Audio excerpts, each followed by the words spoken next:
Welcome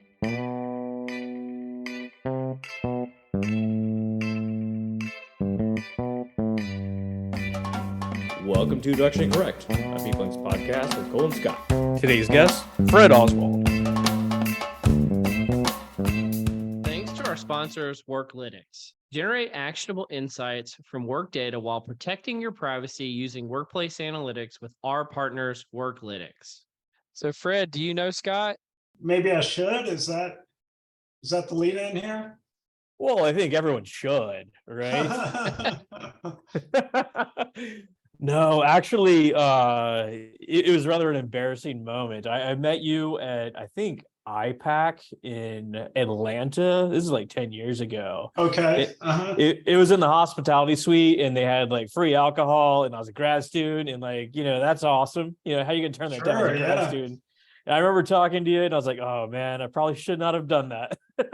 But it's nice to reconnect, definitely. Yeah, likewise. I see your Zoom name here says Scotty, so maybe I'll call you Scotty. Absolutely. Yeah. Okay. It's kind of a running joke. That's how you know you're part of the inner circle. So you've already made it to the inner realm. Yeah, very good. Your friendly side is showing here on Zoom, Scotty. Well, Fred, I actually probably have an equally forgettable way that we met as well, which I don't think you know about either. We met when I was in graduate school as well, but it was on an airplane. Do you remember this? Go on, please. So it was this shows how stupid I was at the time. I'm sitting next to you on an airplane, and I think you saw like something that I had like in my hand or something that indicated IO psychology, and you were like, "Oh, what's that?" And of course, I'm like dreading this moment because now I had to explain what IO psychology is to a stranger. And little did I know, it's like Fred Oswald is sitting next to me on this plane, but I'm trying to explain what IO psychology is to Fred Oswald like an idiot. And luckily, I didn't even ask you to stop, right? I made you go through the pains. No, you made me get all the way through it. Luckily, there was actually another guy on the other side of me who was also an IO psychologist on the way to PsyOp who bailed me out. And then you guys had a good conversation, and I just sat there like, oh my God, I'm so stupid. Like the rest of the flight. No, you gotta start somewhere, and you know what? We're all still figuring things out, aren't we? As we'll talk about today. I still haven't figured it out. I have not figured out how to talk about IO psychology to strangers, and to this day. Well, maybe that was what Fred was doing. Like, it's great to hear other people explain their opinion of what IO psychology constitutes. My mother still calls it, I do the I and the O. So, I mean, that's a basis. My parents, even in a Christmas card one time, they said Cole is very involved in PsyOp, but they spelled it like psychological operations, like PsyOps that the military does in other countries. And I was like, wow, people think I'm in like the CIA or something. You could be very involved in that. Probably, but it's not necessarily something that's desirable, I would say. Going into countries and destabilizing their governments and stuff. Yeah, I don't think I'm too keen on that. Yeah, I gotta say, my parents never really knew, or my mom passed away. My dad's still alive. They don't really know what I do, but I think to your point, Scotty, it's a skill to be able to explain what we do to friends, family, and those who we should connect with. Well, I mean, like from a I guess like the starting point, how do you describe IO to other folks? If you were sitting on a plane next to Cole, like how would you explain IO? Yeah. Well, like a good professor. The tables have turned. I'll say, I would say it depends, and nice. Kind of get a feel for where they're coming from, because I think you can connect at the level of workforce. It could be that, most people have jobs who are adults or know what jobs are, it turns out. And so being able to relate at their own level to get the conversation started around jobs, and then, well, what aspects, I study the workplace, and maybe they'll talk about, coworkers or their boss, or I'll then ease into how I look at the job applications and the process of selection. So maybe that's not a definition, more of a conversation so that they get a real, a glimpse into what, we would call them critical incidents, are for our field. What things do we do actually? Well, I think that's totally apt. Like to your point, like everyone has a job, everyone derives some sort of meaning from their job in some capacity, and it's very broad. Whether you want to go into selection or if you want to go into psyops for the government, there's a room for everybody. And that's right. There's even room for psyops, but there's also room for psyop. For those who may appear really interested, we could refer them to the PSYOP website and explore what's on there, and even go to the program for the conference to see what people are on, what's on people's minds recently, and what they're presenting at the conference, and so on. Yeah, well, that's actually probably a good point to introduce you, Fred. So I wanted, because you have been a previous president of PSYOP, or the Society of IO Psychologists, back in 2017 and 2018. You're also a professor of IO-psychology at Rice University, amongst many, many other accolades that we'll probably spend the rest of the podcast talking about. But one of which I'm really excited about is you're the current associate editor of the JAP, as we sometimes call it, the Journal of Applied Psychology, which is the premier journal in our field. So I'm just super honored to have you on the podcast today. Thank you so much for joining us. Oh, hey, the feeling is quite mutual, guys. Thanks for having me. I really appreciate it. Let's not talk about accolades. I don't even know if I'm saying that right, but let's talk about the good stuff. Absolutely. Tell me what's on the agenda. Well, one thing I wanted to talk to you about today, which I guess is another one of your accolades, I guess we could call it, is you're on a committee that is you could probably say the name of what it is, but that's looking at AI from a governmental lens. And one of the things we wanted to talk to you today was about some of the impacts that AI is going to be having on the future of IO psychology and people analytics. And I know there have been some revelations that we've gone through recently, but do you mind talking at all about this special position that you have? Sure. So I'm a member of the National Artificial Intelligence Advisory Committee. We advise the president and the Secretary of Commerce. I can't say I've met Joe Biden at all, let alone recently. But our report was just released at the end of April. I guess the official stamp maybe was later in May, but basically that was our year one report. So 1 year of activity where we laid out infrastructure for AI along the kind of buckets of international AI. So, US working with other countries on policy and innovations, business. Also AI and the workforce, internally, what are some issues we can promote there? Trustworthy AI.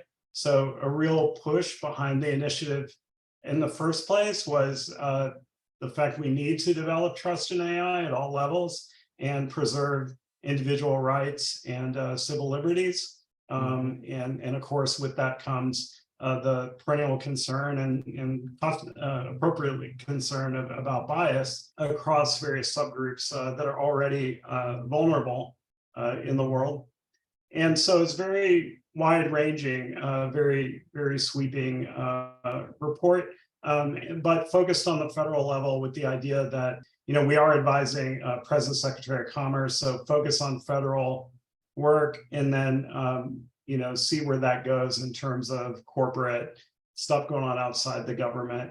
I'm obliged to say that none of my opinions today are as in representing NIAC. I am me wherever I go. So all my opinions here are my own. But what was interesting about the group, I guess like any group of diverse range of people, you you look at each other and you say, you know, who are you? And they say, who are you? And you get to talking and figure out where you're coming from and where your complementary sources of expertise are. So as you all know, my area of focus on workforce and in personnel selection in particular, but other folks focus in areas such as the ethics of AI. So folks who even represent companies or actually run companies that do ethical AI. There's your Silicon Valley types in the world, right? Your Amazons and Microsofts and so on. And then there's legal and kind of policymakers, people who are very familiar, but certainly more comfortable with how things run the federal government than others like myself. And then other academics, so computer scientists, we have a sort of a philosopher / cognitive scientist. I think he would call himself a philosopher. So anyway, a real mix of folks where we're looking at each other, trying to figure out where our sources of expertise are, and then coming together around these subgroups that I mentioned to generate something in a very quick time, right? You have to figure each other out. Absolutely. And generate a report and do it quick and try to do something pretty impactful to, in terms of sending a signal of what you're trying to do, but also given administrative changes, even if, you know, when you're in an election cycle, no matter who wins an election, you're in that cycle. And so that might slow things down. So no sooner did we release the report in DC than we went to the basement of the hotel we were staying at and start working on year 2. So now, you know, I'm in the year 2 group on workforce and working on actual group on procurement. So the idea of how do you order AI for the federal government, you know,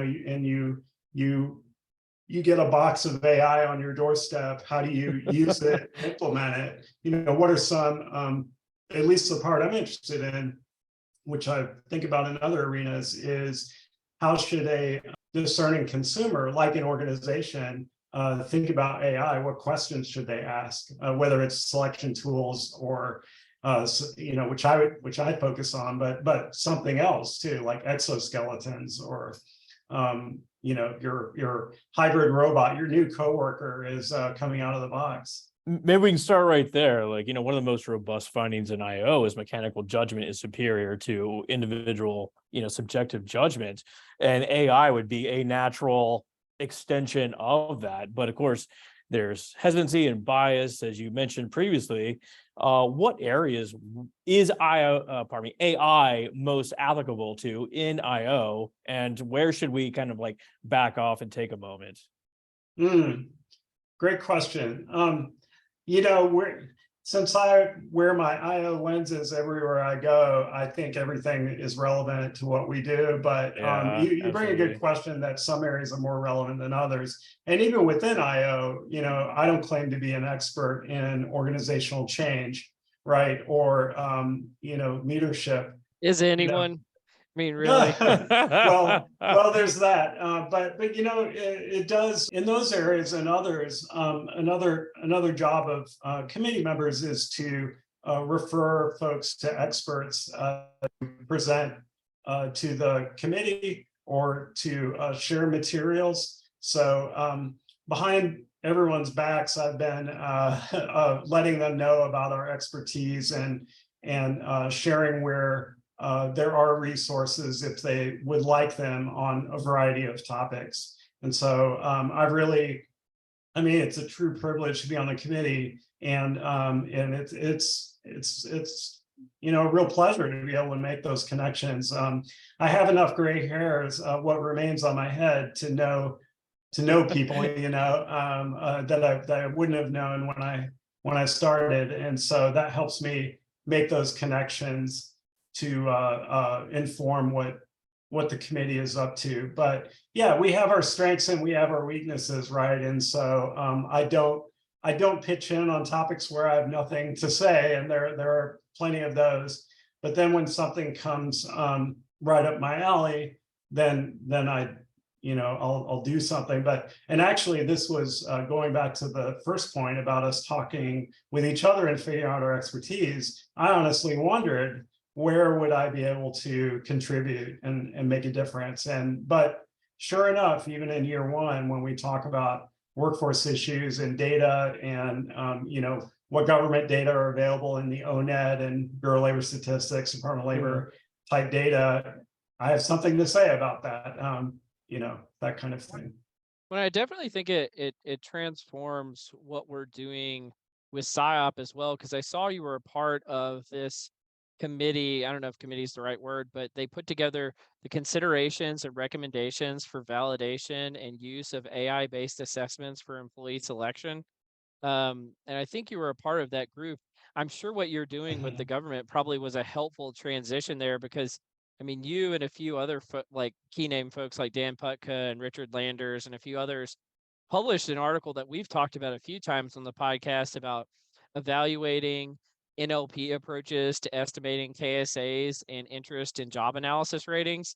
Maybe the future of job analysis is completely automated using AI and these type of things, but there's outstanding questions about how would you do that while maintaining the scientific rigor, while not instituting bias that shouldn't exist in the process, while maintaining our standards for validation and the like. I don't know, would you like to talk about that at all, Fred? Sure, yeah. Indeed, I was a member of this committee that was providing some recommendations that follow on to the PSYOP principles for validation use personnel selection. We were thinking about in the AI era, what reminders, what extensions do we need to give our IO audiences when they deal with AI-based tools? And in a lot of ways, we were, despite the length of the document, we were reiterating some of the principles that were in there. It almost like part of it was, hey folks, go back to the principles and let's remember our principles. Let's remember our principles and principles about reliability, validity, and fairness, and what those mean, and hold on to those tightly and dearly, maybe even more tightly in the age of AI, where algorithms are opaque and technologies may give you messy data to which you're applying those opaque algorithms. So it really is a different world. But at the same time, the document contains some new considerations because, as one example, differential prediction, if you see whether a measure is more valid for one group versus another, that is that amounts to differences in regression line slopes, for instance, between groups. And I'll put aside issues of reliability and range restriction and stuff like that we think about. Those are clearly important. Which is a whole nother debate we've had on the podcast too. Yeah. Okay. Definitely, those are important issues. But focusing on the core of just the concept of measures behaving differently for different groups. So it's not only prediction, but also, are you even measuring the same construct across different groups? So the measurement and variance issue comes into play as well. So the point is, and we didn't answer it in this document, but we asked that question of what does it look like in the machine learning era?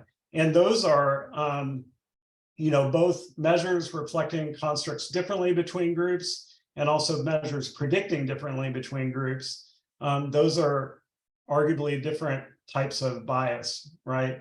And ultimately, we think of bias, or a lot of people think of bias in terms of the outcomes, in terms of adverse impact.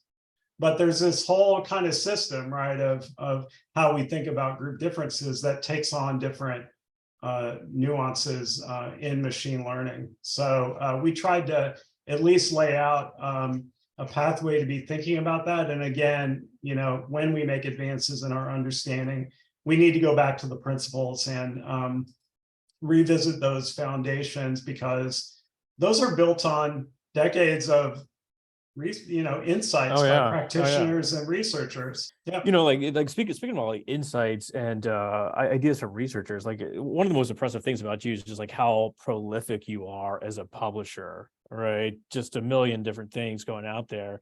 And it gives rise, you probably have like a really unique perspective on the open science movement, what it is, what the purpose is, and how it is shaping or should shape how we publish in the future. Much like AI, it's a fast-moving train. Open science changes over time as a function of education. So having people learn what a pre-registration is, or what's the best workflow for being transparent about what you're doing.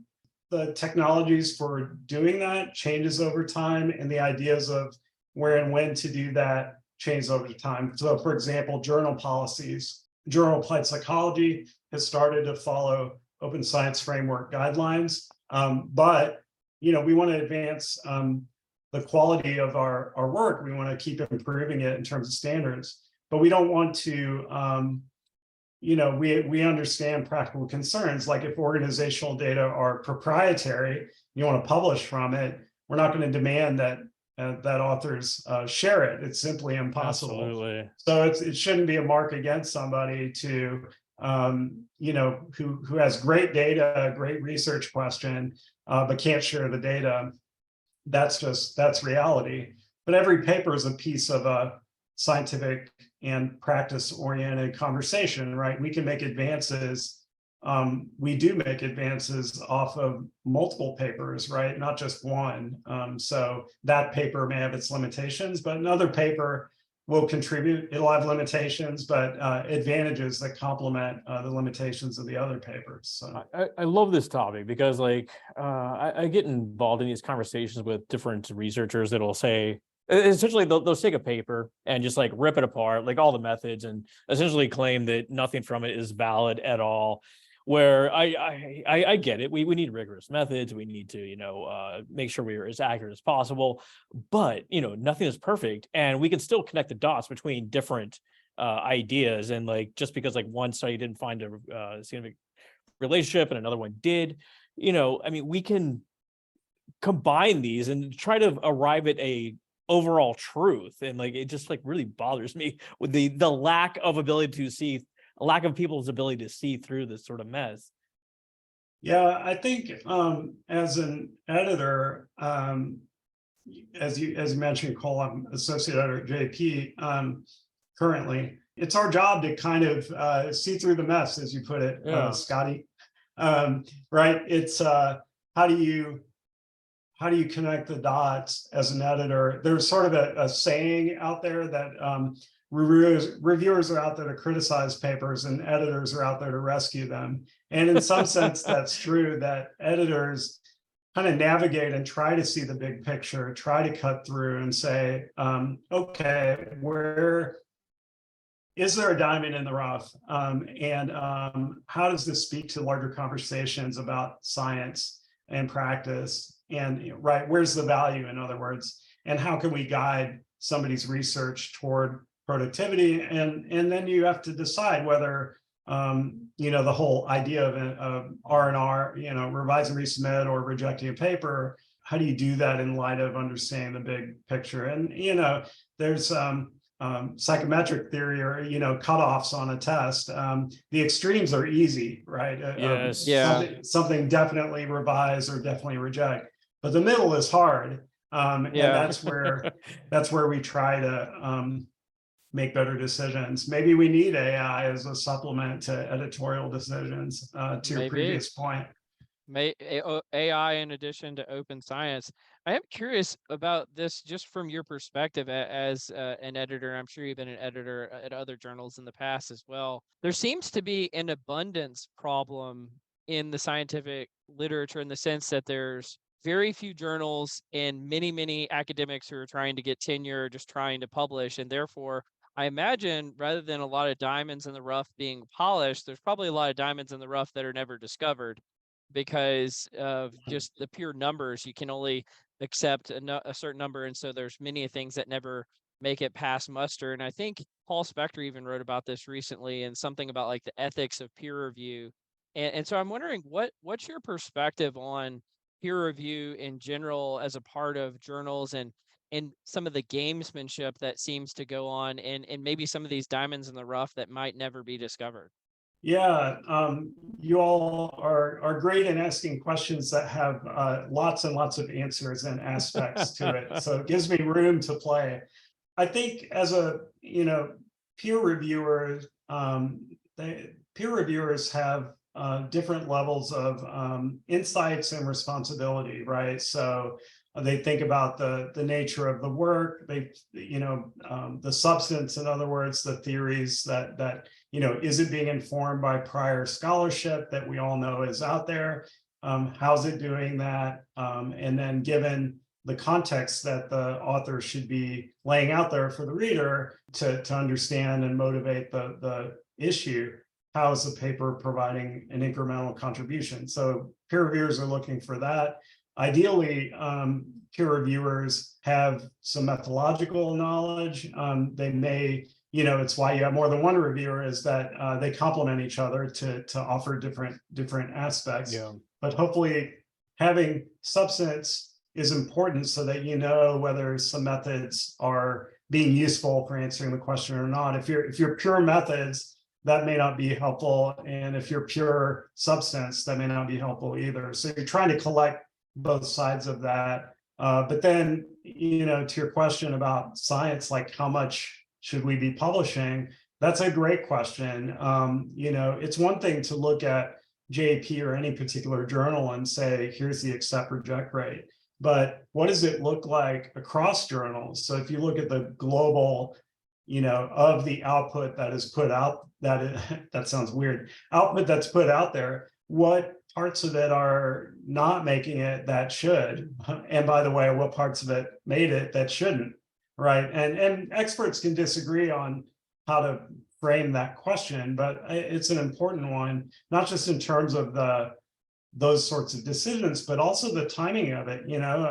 Folks have a tenure clock. When I was younger, I had a tenure clock, and so I'm very sensitive to that as well as part of this process. And that brings up other questions about how do we change the models for journals that don't disrupt careers, where there's the plan is known for those who are seeking tenure. So I think trying to figure out the routes that work for our field while carving out new routes is important. And open science, the steps we're making, I alluded to previously, is part of the answer there.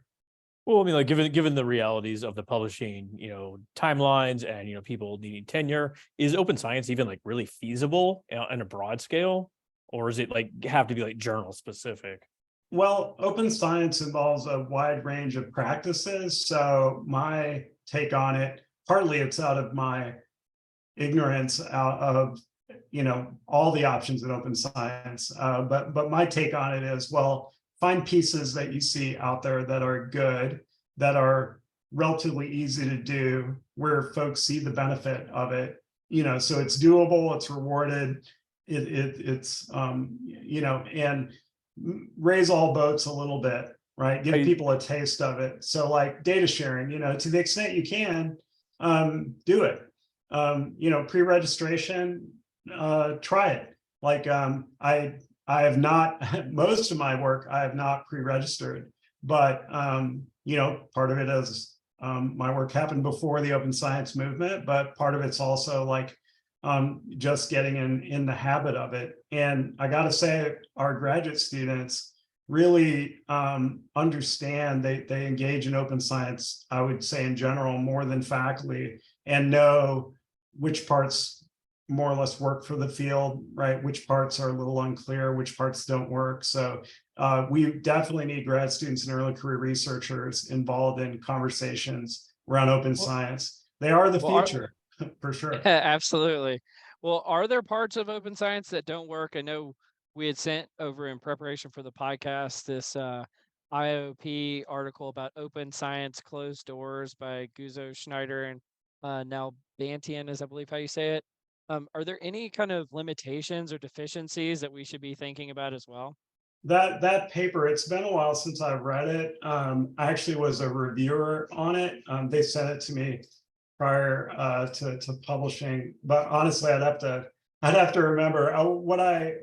My general take on it was that we need a middle ground in terms of open science, in the sense that it's not like we should do everything, and it's also like it's not like we should do nothing. Open science should not be a police state kind of notion, or casting judgment. What could on be wrong with authors. that, Fred? Yeah, as much as what would be wrong with that?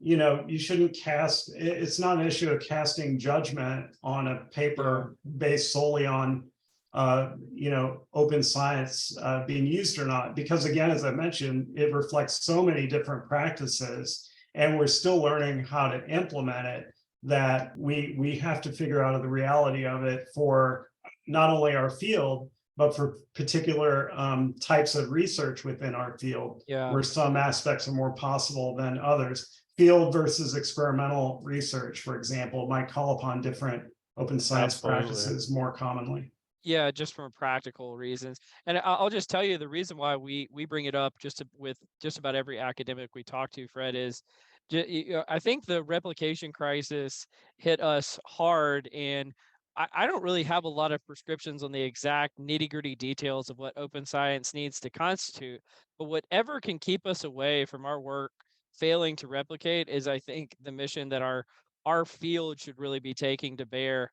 But with that said, I think we might be ready for the confusion matrix. Scott, do you have any confusion matrix for us? We have confusion matrix, and like just back to your point very quickly, like you don't need to be punished for not following open science, but definitely reward those articles that do. Yes, put a little gold absolutely. star on the top, whatever you need to do, just highlight that they are open science. But we have 5 questions for you, Fred. I know that you've done quite a bit of Big Five research, so these are loosely based on the Big Five, so you might know how to answer them accordingly. Here we go. Here we go. Okay, so how many TV shows are you watching right now? Not much. I gotta say, I watch whatever Beth, my wife, has on TV. I'll sit next to her and watch it. So often it's some kind of ghost hunting. She watches those things. Yes. She'll be upset that I mentioned that. No. Yeah. No, and I was gonna say you were low in openness to experience until you said ghost hunting. I'm like, this guy is open to experiences. well, they are entertaining. Those are entertaining, I will say. The news and that kind of thing. Not all that exciting, I suppose. I like to think that you just watch everything. It's just like wildly open to experiences. I'll watch anything you're watching. Put it that way. That's more agreeable than us right there, Oh, well, no. I will actually engage and understand and enjoy it too. So maybe a little of both. I actually score kind of low on agreeableness on standard Big Five tests, which I'm not quite sure why. I guess maybe I need to look at the specific items and hyperanalyze. Oh, Fred, come to the dark side with me, Fred. Come join us. We have more fun over on the disagreeable side. Yeah, are you disagreeable yourself? Dispositionally? Yeah, very much so. Wow. Agreed. There was that meta-analysis that really showed that agreeable people have better outcomes overall in job contacts. I like to think of disagreeableness as showing pleasant restraint, meaning that you have boundaries, like everybody should have reasonable boundaries, but it doesn't mean you snap at people or disrespect their boundaries. Okay, question 2. Do you time box your task, or do you go to your absolutely finished? I'm not hyper organized about tasks. I try to get things done in slivers, like we're all in the Zoom world, right? In between meetings, in between things I'm doing here at home, I sit down and try and do some stuff. What I don't want to do, and sometimes the strategy leads to first in, what is it? First in, first out, last in, first out. Yes. No, it's last in, first out is the suboptimal strategy. You put out the fire you see first. So I try not to do that, but try to semi-organize what's going on and then tackle that in between podcasts. Here's a controversial engagement item. Do you have a best friend in the office? My best friend is the entire Department of Psychological Sciences at Rice. I love it. Good answer. Yeah. Well done. We have a great group. I've been in multiple psych departments, and I've got to say we are a very collegial group, but not just, legitimately supportive, not just smiling faces, but actually helping each other, looking out for our early career researchers. We have a great group, so I look forward to driving to work every day. Occasionally driving to work, I have thought about people driving slow, where rather than being disagreeable, I think about how, some folks don't look forward to going to work. Maybe that's why they're driving slow, or everyone has their own story in I the like car, that. right? I like that. Agreeableness. Do you try to see the good in everyone's ideas or just dismiss them offhand? Only in graduate students. No, Okay. no. I do look forward. I do look for the good ideas in everyone. I mean, if you're like me, your ideas don't always come out perfectly, and so I think part of the conversation with people is trying to get at the real good stuff of what we're trying to do. And sometimes we don't know what it is until we talk about it a little more, until we're informed by each other. Like my ideas change. I hope yours, everyone's does, as a function of conversation. So try and work toward, material things. And you might, I think part of that skill is continue to engage when you disagree with somebody on their ideas. I think that's And, just the innovation process, right? Just collaborating, iterating on people's ideas, etc. Do you get anxious when you're running late? Yes, very.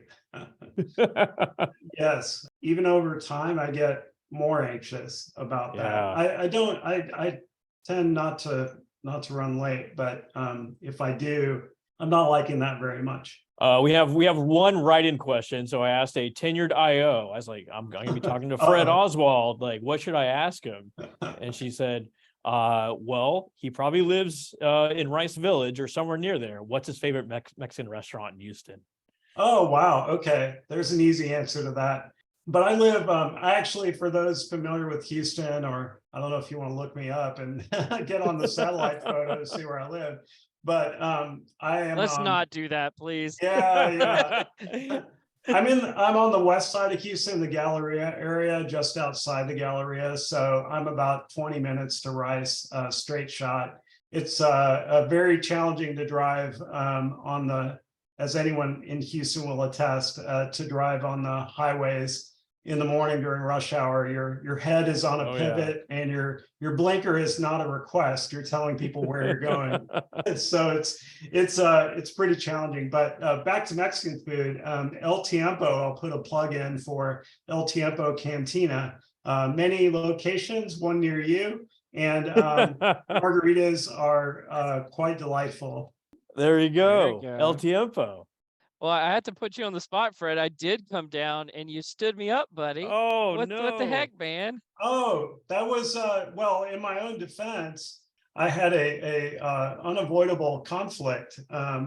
But you keep holding your people analytics meetings, and I will certainly show up. Fred had to go to El Tiempo. I mean, yeah, I had to go to El Tiempo. No, I think I actually had a family thing going on then, but it was not personal. Trust me. I should have baited him with margaritas. I should have known. Right. Well, Fred, do you want to join us in the nerdery? Sure, please explain, but I'll say yes even before. There you go. Open to experience. Sure. Well, let's start out just, I guess, because it's kind of in the vein of what we were talking about earlier on AI is, and I'm not sure if the decision has been made or not, but there's this New York City law on making employee-based decisions using algorithms. And it's been debated for quite a while. I'm not sure, again, if it's actually been passed now, but it's got some pretty stringent, you might even argue arcane requirements for using data to make decisions that I would say is somewhat in conflict with you've mentioned multiple times, Fred, our principles and our uniform guidelines in terms of, they're almost to the point of making it illegal to do any kind of calculation to make employee-based decisions. Have you guys seen this and what's going on here? And I'll put a link in the show notes for what's being debated currently. Yeah, I've actually been involved in the public hearings they have on the law. So I've been to a couple of those. And the reason there's been a couple of those is because they've been so well attended and there's been so much feedback from the community, IO psychology included, whether it's academics or test vendors, practitioners, et cetera. So also just folks from really all walks of life around the ethics of AI. For example, I know a couple of folks, there who've submitted comments and so on. So lots of interest, lots of revisions. It would be hard to characterize the law in its entirety here on the spot, but I would say that some of the points I think you're highlighting, Cole, are correct. Like, it remains to be seen how what entails automated employment decision tool, right? So, I think if reading law, it looks like if you, so long as the algorithm is not making the decision, the human is in the loop, so to speak, to make decisions, then it's not an automated employment tool. So like if you're relying on the output from the algorithm solely, like, hire this person or don't hire this person, that would definitely be a problem. But there's also some gray area where, it sounds objective, but it's actually trickier than it sounds, where the law says if you use the output from an automated tool, and it's one of a set of other kinds of pieces of information you're using, so that automated piece is not weighted more than the others, you're in the clear. Well, weights are a complicated thing if you're a math person, because there are implicit weights and explicit weights. So you might say, hey, this is 3 times more important than that, or 4 times, give relative weights to like 5 different things. And you're giving those weights and you can actually weight the variables that way. The problem is lurking underneath the variables are correlations and standard deviations. And they have weight, they affect the weights. And so I've scratched my head over that in the past and about that issue, published on it. But it is a real issue. So, how will that be resolved? Will it be through case law? Will it be through more proactive examples provided by the city? Who knows? So I think the weighting issue is problematic.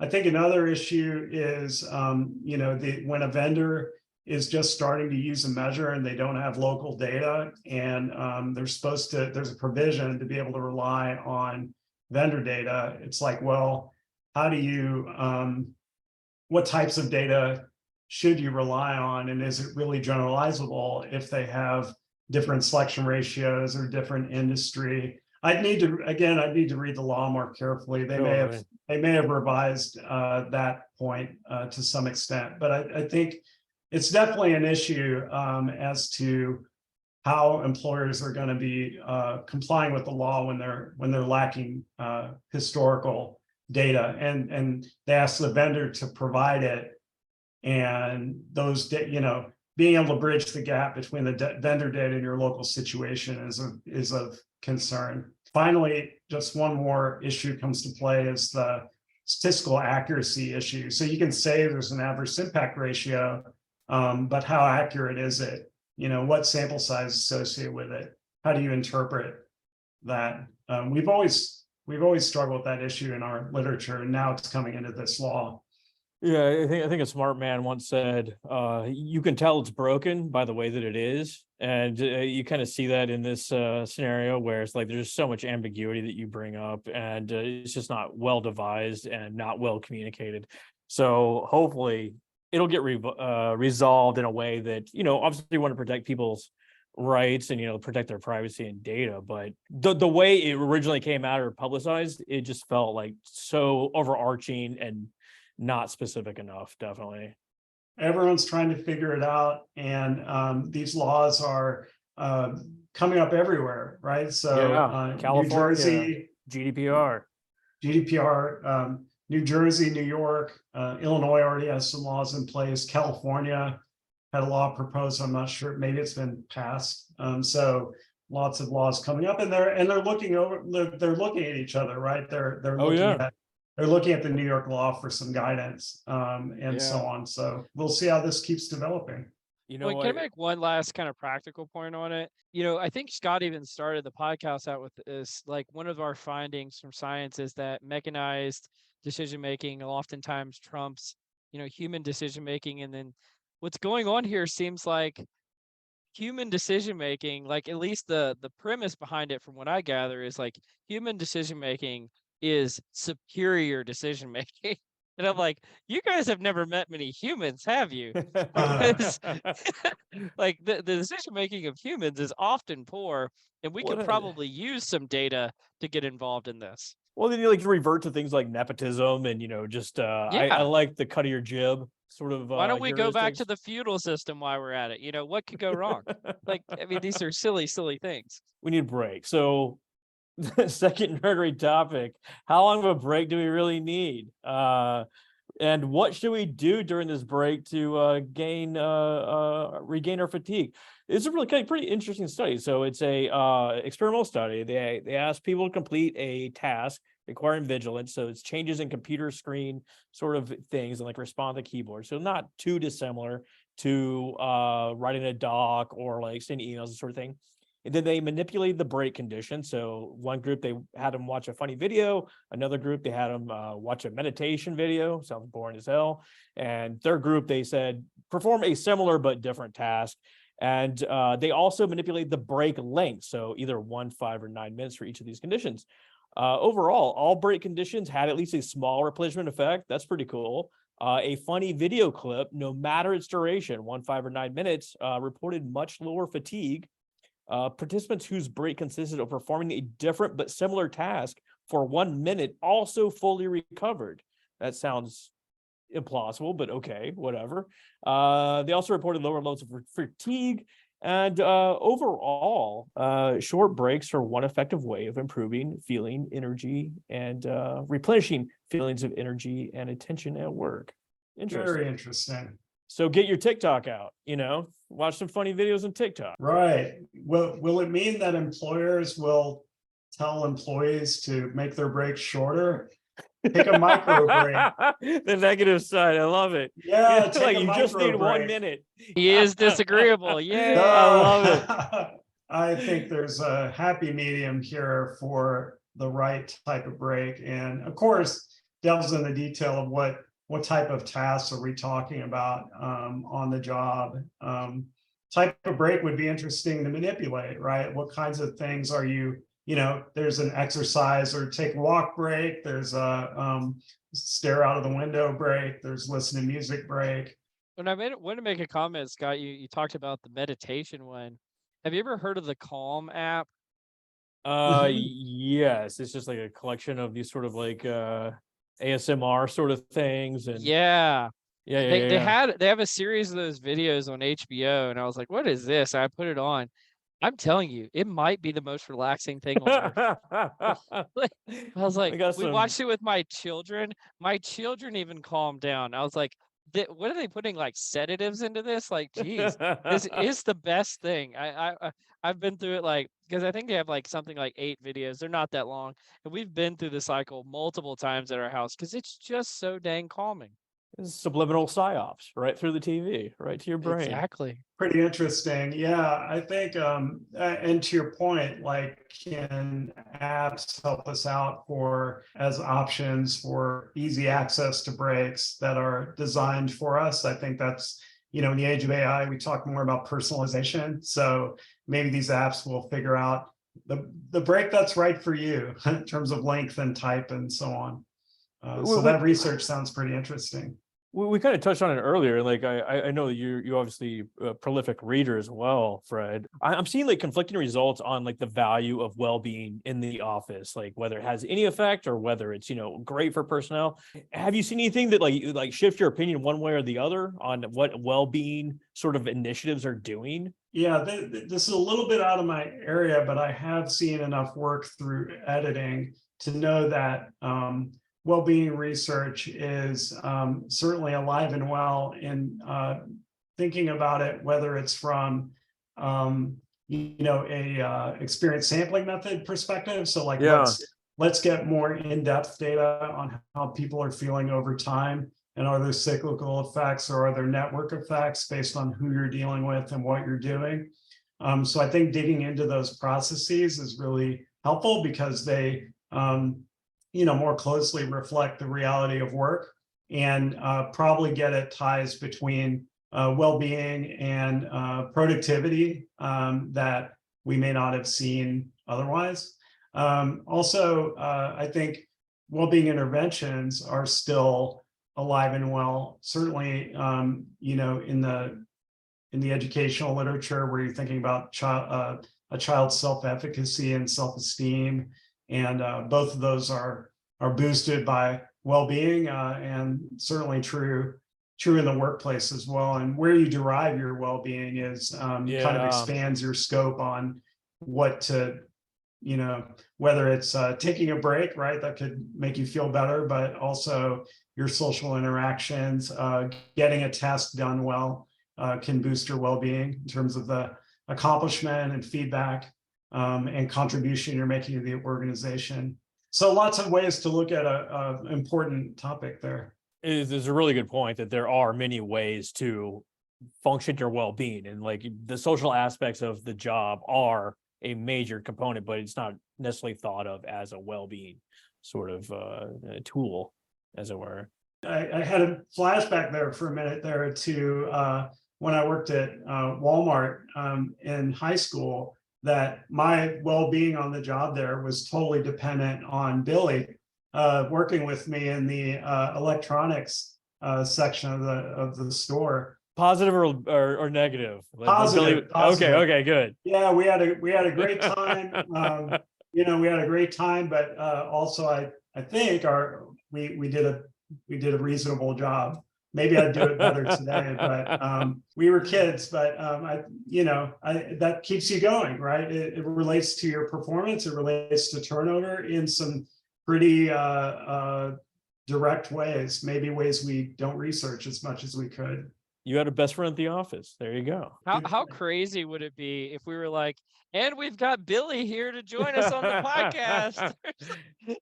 Oh my gosh, that would be amazing. We'll hunt him down later. Well, what if Billy was not, I don't know if he was or wasn't, but what if he was not a good performer and yet stimulated others' performance? Maybe that's a function. Organizational citizenship behaviors, Yeah, I mean, exactly. they're not necessarily performance. It's outside of performance. I've talked about this in the past, but there's like a bit of teams research or social network analysis research that I want to perform around like this idea of a glue member. Not necessarily the best performer, not necessarily the energy person, but the guy that holds everything together and like increases everyone's performance. If they were to go away, the team would fall apart. Exactly. This is probably a negative connotation, but when I worked in startups, they would sometimes call those people the mascot. They're not necessarily the high performer, but they hold the whole company rallies around them. I like that. I think they're underappreciated as a mascot, I would say, right? Because like you said, the whole thing could fall apart, or your morale goes away, or even your performance goes away if that person who's the glue creates basically social transmission of what people are doing in a group of people. Absolutely. Like if there's like intergroup conflict, you got someone to kind of mediate that, or kind of buffer activities or what have you. For sure. I used to work with a guy that played on the Cubs, and he essentially said that all the major league teams are essentially equal in talent, but you have certain like sort of team dynamics or culture that really sets it off, and maybe they got these sort of folks there. The MLB just needs more glue guys, Scott. More glue guys. Glue guys. Well, Yeah. managers can be glue as well. So like I remember in 2007, I did my sabbatical with the personnel selection area of the Navy. Went into work every day, 9 to 5, very non-academic kind of rigid schedule. Go in and Andy Jones, the Navy contact I had there, he figured out, how everyone contributed, whether it was my work or I shared with you earlier before the podcast, I play Scrabble. He's like, he picked up on that. He's like, hey, you play Scrabble. We need to create abbreviation for this project. So we got on the whiteboard and did that, but it was that's just one example, a more humorous one of how he figured out what everyone had to offer in a group. So he really was a very effective glue as a manager. Well, I got a question about this. How does one become good at Scrabble? Like I'm not good at Scrabble. I've never been good. And people, I think is there like Words with Friends or something was really popular there a few years ago too. How do you become really good at Scrabble? Thank you so much for humoring me, Cole. You play a lot of games. That's one way to do it. And you see what other people are playing and learn. So that's a fun way to do it. It's not as direct, but you climb the learning curve. Another way to do it is brute force. You just learn a bunch of words that you may not even know the definitions, right? Some of the best players are not even English speakers, yet they're playing English Scrabble. So that's brute force. And for me, it was, these days, it's certainly just playing games now and then, but it's a little of both. It's like, okay, I got to know all my, 2 and 3 letter words or whatever. And as the glue for Scrabble.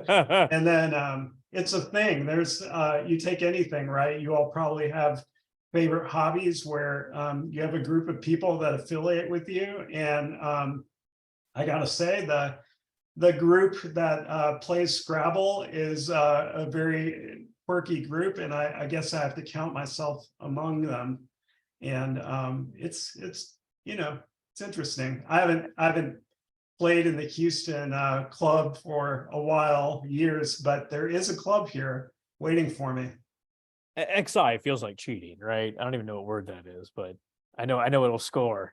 Oh, XI, yeah, Greek letter. No, that's in maybe Liz will use it. Yeah, well, I think we always called that Xi or whatever in graduate school. Yeah, Xi, okay. these things are unknowable, Fred. They're literally unknown. They were carved on tablets, and we're trying to figure it out today. Exactly. Well, I think we had one more nerdy topic, which I guess the irony is striking me now that we're talking to a college professor and we're bringing this up. But was the popularity of college it seems like in the last few years, this is from the Wall Street Journal reports that 56% of Americans now say getting a 4-year college degree isn't worth the cost, which is up from 40% a decade ago. Which in terms of opinions changing, that is a stark contrast. I don't know, Scott, any thoughts here on why you think this? I don't know if it's so much as the value of the college degree has gone down. I'm not really sure that's the part of the equation. It's just the cost of the college degree seems like it's gone up so much. And is it the push for? I know a lot of employers are talking about moving the 4-year degree as a employment requirement and things like that. What's your perspective on this? Well, clearly the costs have gone so astronomical that people don't want to be in debt, for 10, 20 years following college. I totally get that. I'd love to hear Fred's perspective on this, being a college professor. But the internet has also democratized a lot of sort of skills. Like you can go out and get data science skills for free from Google, or some of these other MIT offers free courses as well, where without the need to take British literature, which from a culture perspective, from a liberal arts perspective, is very valuable. You can speak well at dinner parties and this sort of thing. But yeah, we might be able to know what Xi is if we had a better humanities education. I'm glad y'all do. But it is striking, and it seems like there's a proliferation of majors that are not related to money making. So like things like engineering or like advanced degrees in psychology, obviously we can attest that there is a market for you, especially based on research skills, et cetera. But there's also a lot of things that just don't translate into a livable wage. So I think people are shying away from that. Mm-hmm. That'd be my thoughts anyway, uninformed thoughts.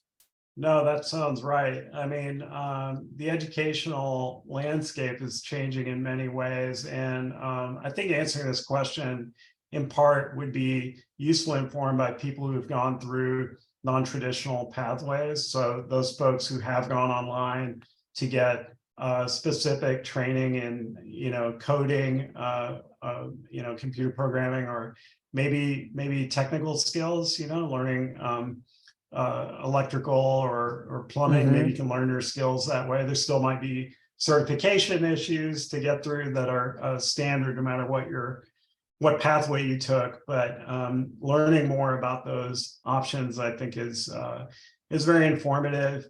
I think there's an issue of kind of a broad brush distinction between the proliferation of ways you can get educated and the number of people that are going down those pathways, right? So we know even if people in polls say that they don't think traditional method is necessary for education, that doesn't mean they're going those non-traditional routes. So what do those actually look like? Who's taking the leap and who's not? And it might divide along different lines. Could be, demographic differences, SES differences. I would certainly think, that there are cheaper options to get to where you want to go in terms of your next career step. And, as we, it'll vary by industry, I suppose, but, some pathways will get more clearly defined than others as far as how you follow a non-traditional route. Like maybe for Python coding, for example, folks say who have already done it, right? So you can get this informal advice from peers who have already done it and say, look, just go to this site, you'll get trained. It's 12 hours a day for 6 weeks or something, but then you get this certification and I got a job here and you can get a job there. And, those types of things are already coming out naturally. AI and generative AI is a big disruptor as well. So like if I had a kid going into college next year and they're like, I want to be a copywriter, I'd be like, hell no. Right. Well, I kind of want to ask you about that, Fred, because when I've been speaking publicly recently, I've gotten this question or some kind of variation of this question quite often, which is like, it's a parent who says, my kid's in college or my kid's about to be in college. What should I tell them to study so that this wave of AI, they come out the other side on top? And, and one of my variants of the answer is I say, well, eventually I think AI is going to be college. But until then, I don't know. I mean, maybe computer science, maybe it's the humanities because critical thinking is going to become that much more important. But what is your perspective on this, Fred? Your last point really resonates with me, which is because technology is becoming so disruptive. A year ago, we were not talking about ChatGPT, right? Now it's all over the place. We're really thinking about what it's going to do. And in fact, people are doing it, right? We know people are out there advancing their work career, or at the very least, writing emails more easily using ChatGPT. So how is that rearranging people's skills, rearranging their time? They have maybe more time free. And what do they do in that new world, not just for themselves, but for the people they're interacting with who are also using these technologies? So for education, it's not quite clear whether you're a student or a professor. I've been tracking this guy, Ethan Mollick. You know him, Scotty? Yeah, we borrow from him constantly. Okay. Borrow is such a generous word. We plagiarize him constantly. Nice to have on your podcast, but he's coming. He's coming. Okay, Yeah. I didn't get paid to say that, y'all. But he would be, he's offered excellent insights about education. And I haven't read for detail, but he seems to embrace as an instructor himself the use of GPT, having students do it, try it out, see how it works for them and how it doesn't, and be transparent about its use. I think there's a place, kind of like using calculators or any other technology. There's a place for using it, and there's a place where you shouldn't use it. And we're trying to figure that out. And so, Cole, your point about critical thinking, critical thinking will not go away as AI turns up. In fact, it'll be perhaps more important, maybe in different ways. But AI will maybe place a higher premium on at least certain types of critical thinking. And so, I think one area that's more or less obvious is the bias issue, that AI might be biased, but the fact that it can detect the bias and doesn't ignore, but actually detects it, that means that humans can look at that and say, okay, like to the extent we get to, this is part of the issue with AI too. I'm a little too glib here, but once we can get under the hood of AI, get to interpretable AI and say, look, here are the sources of bias, or potential sources of bias, that's where our critical thinking skills come in and say, well, how do we intervene? How do we mitigate bias? How do we intervene on it, prevent it? So what I hear you saying, Fred, is we all need to be prompt engineers and AI algorithm editors or auditors. But perhaps that couldn't hurt in some jobs. Yeah, for sure. Well, it's going to be a skill of the future, just like being able to Google things very well, or perhaps we'll all just go to like sort of like manual careers too, like electrician or plumber. You alluded to earlier, just a different sort of path. Yeah, it is. The skill of generating prompts yourself, or like being a prompt engineer, where you work with people that know how to probe the system in ways that help out work. So that could be a valuable teammate. Maybe AI will be prompt engineers as well, so that it'll ask itself its own questions. Oh, boy, like going back to Ethan Mollick just real quick, we covered one of his posts some time ago where he essentially loaded a data set into generative AI and said, find me unique relationships that haven't been explored before, and write a 7-page research synopsis of it. And by God, it wrote the intro, methods, I saw that, results, etc. Amazing stuff. It was very impressive. There are ways that that could be polished up a little bit, but most of it was there, right? And so I think that's the point. Is I think even as we move to the next GPT 4 or 5 or and so on, that yes, it'll get better. The question then is it producing what you want? I actually think in some ways personality might come more into play in those domains. Personality combined with practical constraints. And by what I mean by that is you need to get something done. GPT does it well in a certain way that'll be acceptable to whoever you give it to. But then the question of whether it's acceptable in the way you would like may almost be a personality question. It's a matter of style. It's funny you bring this up, because I had this exact conversation with Cole over the weekend. I was saying, like, I got ChatGPT to write me a couple of paragraphs. I took my paragraphs, I put it in there, said, here, edit it down, kind of change it up a little bit, smarten it up, because I'm not a smart guy, these sort of things. And then I got it back, and I spent just as long trying to rewrite what it wrote that it took to get back to the original draft, essentially. ChatGPT, the new time waster of 2023. That's right. This OpenAI's next commercial. Anyway, with that said, I think we've officially gone off the rails in the podcast. So this is usually where we wrap things up, Fred. They say never meet your heroes. So thank goodness you're not one of my heroes, Fred. I'm kidding. Thank goodness. That was a terrible joke. The anyway, feeling's I actually mutual, Cole. No. Fred, if you knew how much I had looked up to your research, you would know how much of a joke that was. So thank you so much for what you do. Same thing. I remember. Whatever. Well, I remember you from the plane. Ever since then, Oh yeah, just the twinkle in my eye struck you the right way, right? There you go. There you go. No, y'all have been great. I really have enjoyed this podcast, and thanks for having me. And I will become an avid listener from here on out. It's just been y'all are very talented at what you do, and thanks for entertaining me, but more importantly, keeping our audience engaged. So thank you. Thanks for coming on, Fred. Super appreciate it. Take care, y'all. You've been listening to Directionally Correct, a People Analytics podcast with Colin Scott and Dr. Fred Oswald, my hero. Thank you for joining us, Fred. Hey, thanks a lot again. As always, all opinions are our own and do not reflect those of any other organization. You've been listening to Directionally Correct, a People Analytics podcast with Colin Scott.